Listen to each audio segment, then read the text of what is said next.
Is the shy slowly but surely imploding upon itself? And this is not clickbait, family. This is a real question because it seems like we are back in another circle once again. It seems like for the writers, they can't find new conflicts. They are just recycling old conflicts again. And the reason why I'm asking this question is because I genuinely like a lot of the characters on the show. But of course, they got to create some type of conflict in order to make us watch to see how these people resolve their conflicts as they're going through them. I totally understand. But when you are recycling old conflicts and problems, I think there is a creativity problem, right? Possibly a writer's block of some sort, right? Jada having her cancer come back is a recycled issue, right? We went through this before, right? Her cancer, her trying to hide it and everything else like that, pretty much broke up a happy home, with Nina and Dre. And, that's the reason why Dre and Nina, they kind of fell out because, Nina thought one thing and she was trying to help out Jada, and Dre, she thought another. She thought Nina was cheating on her.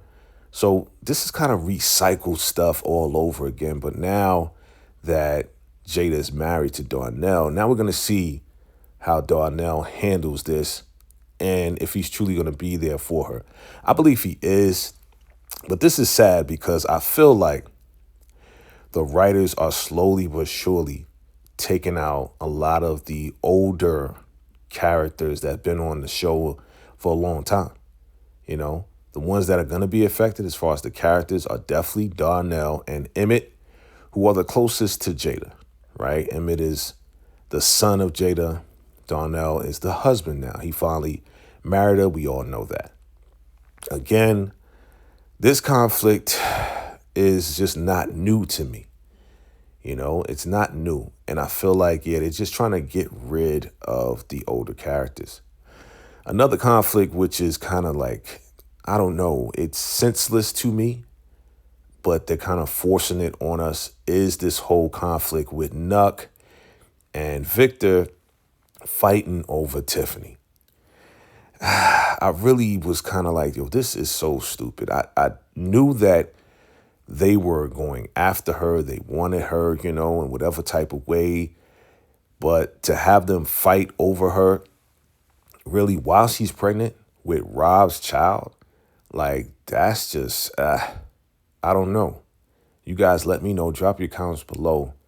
I think it's kind of stupid, for them to do that, right? Like, we know Nuck likes Tiff and Nuck is trying to be there because he feels sorry for taking out Rob. But to get mad at Victor for being there, it's kind of dumb. And Victor, he's doing what he has to do because he feels a bond and connection with Tiffany. And they almost had a moment, where Victor was going to kiss Tiff. But now it's like, I read some books and, so when the baby come, I know how to speak the language. And then Nuck gets jealous and then they're going back and forth and Tiff has to stop them. And then your boy goes over and hugs Tiff right in front of Nuck while Alicia is looking. Yeah, major conflict, but still weird, cringy a little bit. And Alicia's like, telling Tiff, I'd rather you give a little something to Victor, which was wild when they had that conversation. The whole Hannibal and Damien was kind of expected, right? I kind of mentioned it in my final predictions.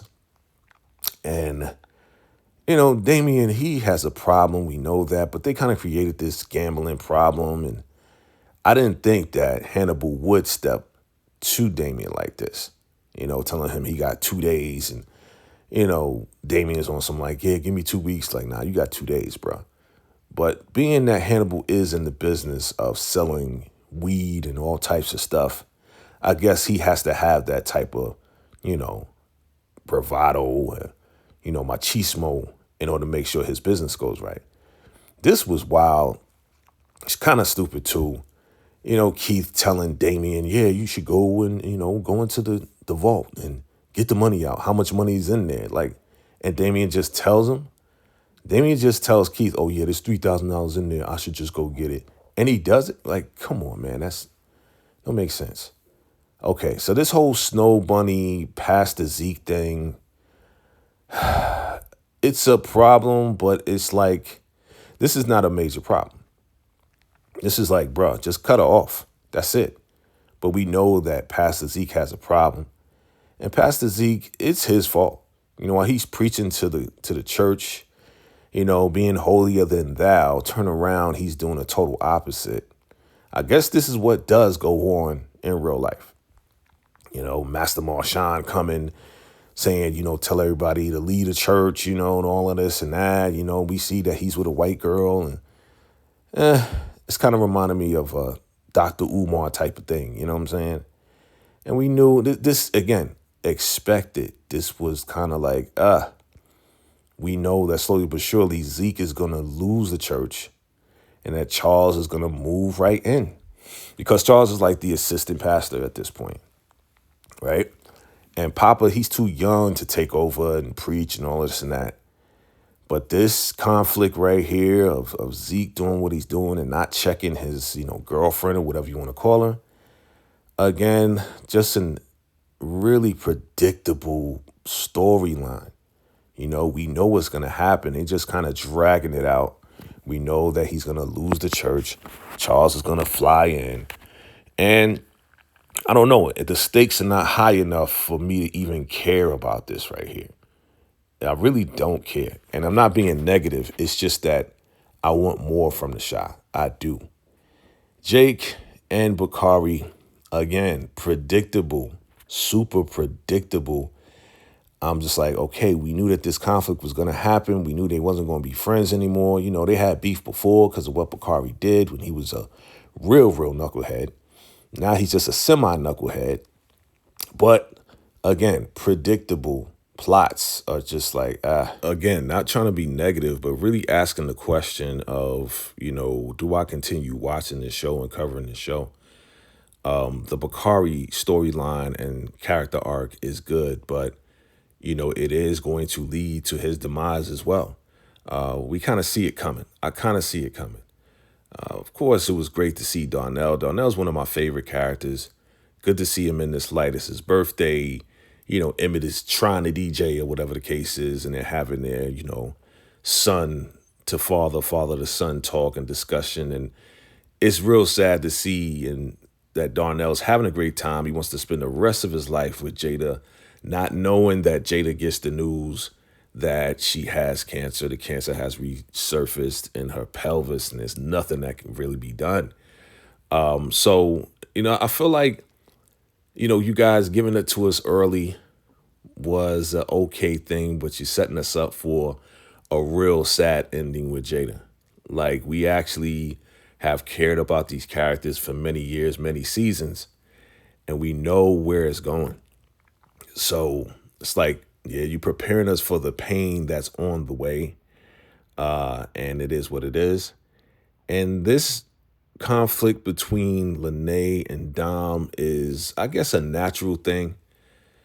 She wants her brother back out of the hospital.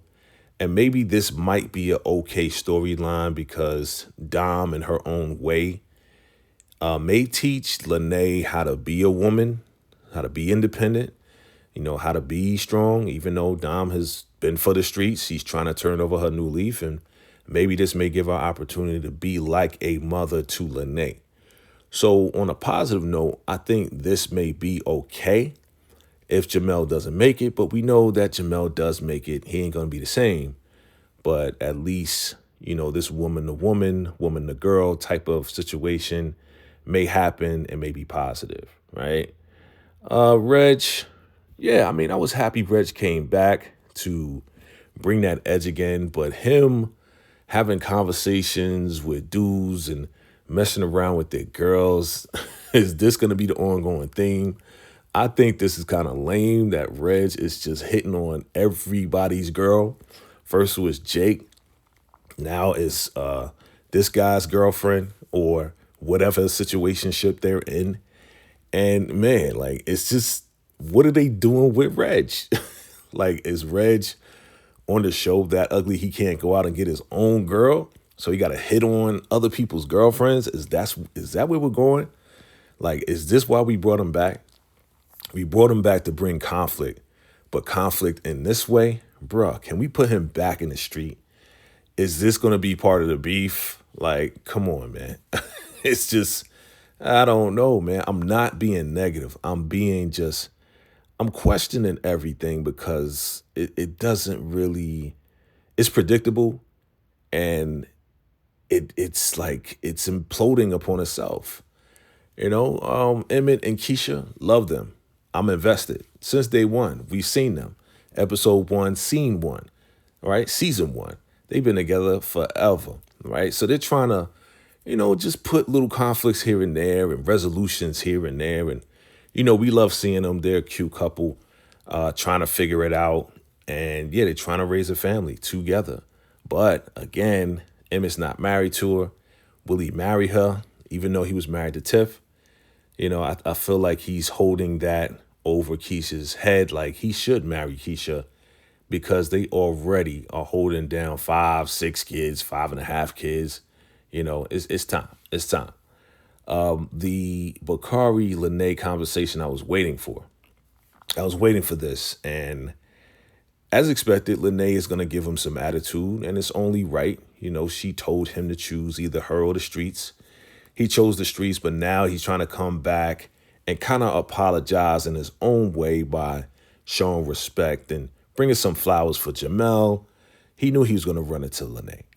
And Lene, she is super attitude. She has the super attitude now. Like this season, she is just on guard, on defense, like super attitude towards Dom and Bakari. And, it seems like everybody's against her. She's not being heard. So she's giving everybody attitude here. Do I like it? Not really, but it does kind of make sense. Even when Bakari tried to hug her, she's like, I got to go. She took the flowers and kind of bounced on him. So, what are they going to do with Lene? Are they going to make her like Keisha? Because in the beginning, Keisha had like a little attitude too, and not a lot of people like that. So are they going to put that attitude on Lene as well? We shall see. I don't like it because Lene is usually sweet. Darnell, his kids, his grandkids, all his kids. You see all those people, that's all his family right there. Those are all his kids and grandkids and some friends as well. But this was a joyous but sad occasion, and you can see on Jada's face that she knows that the cancer has come back, and he's trying to celebrate and say, this is the love of my life. It was just kind of hard to watch because we know that Jada is about to tell Darnell, but she's letting him have his shine, have his light, and try to be as happy as possible, knowing that she's going to be gone soon, but she's not trying to ruin the moment. You can see on her face, she's just trying to, just give that smile, that fake smile, but she's hurting inside. And that hurts all of us because we love Jada, man. We do. The whole, you're fired, Damien. You took the money. I gave you money. You took more money. This right here, understandable conflict, but it was very, very lame because I'm like, yo, Emmett, fire your brother. Like, go ahead and fire. Don't put him on suspension. Don't be like, yeah, you're on thin ice. Nah, man. This guy is going to rob. He already robbed you, bro. And then when you asked and he snitched on Keith, like, bro, this is not good. It's not good, right? So Emmett fires Keith now because Damien ratted on Keith. Now, he already had beef with Keith before, and they squashed the beef. Now, the beef between Keith and Damien is going to resurface again because they're making Damien look real dumb and ignorant at this point. Yeah, he has an addiction problem, but you can have an addiction problem and not make so many big mistakes and just really look like an idiot. Right now, he's looking real dumb. telling him to mop the floor. He's on thin ice. Like, fire him, man. Go take him to rehab. Okay. Alicia and Rashad. We knew this was coming, where Rashad is pretty much done with Alicia. Like, her popping off, shooting Reg by mistake. Her attitude is real, like, nonchalant, flippant almost. And yeah, Rashad is on some like, man, like, you bugging. And she's asking, oh, you got a relationship with Reg? Reg possibly may have taken out my son. She doesn't know that. She's just looking and searching for everything and just destroying people along the way. I'm not feeling that. Again, I'm not trying to be negative. I'm just telling you the things that I like and I don't like and I feel is kind of making the show not as good as I want it to be, because I want it to be good. Nuck and Tiff, it's just still super cringy to watch this guy really try to be a nice guy towards Tiff because of his own guilt. And then he goes to the pastor because he's scared and he wants to change. And, is this a normal thing for a thug, or not a thug? I don't want to call him a thug. I don't like that, right? But for a street guy to have this spiritual conflict, I guess it is. I guess it is a real thing, because I think all of us have a spiritual conflict where we may be doing something that is not good and it's going against our moral fiber, but we need help with that, right? So Jamel, he wakes up as we thought he would, right? He's a strong dude. It's probably not the first time he got popped, but they're happy that he finally woke up. And we're going to see who Jamel is after this, right? We're going to see if this is going to be a happy home now. I think this has brought Dom and Nene closer together, right? Pastor Zeke, him stepping, really growing some balls and putting his foot down and, you know what, you're going to mess up things. Like, I really feel like he's not really checking this girl. And she doesn't get it. She just keeps coming on to him, posting pics without his permission. And, yeah, call me when you figure it out. Bro, cut her off. What is your problem? You about to lose everything you worked for, man. I don't really care, but it is what it is. So, last scene, super sad scene, right? And this is only the beginning of the sadness that's about to happen. Again, setting us up to get emotional about these characters that we cared about for so many years. But for her to tell Darnell, hey, you know what? The cancer came back. He's like, don't worry about it. He's trying to be positive. Yeah, we're going to get the therapy and get the chemo and it's going to be gone, right? And she's like, I don't know this time. To see this man break down the way he did, man, definitely tells me that Darnell loves Jada.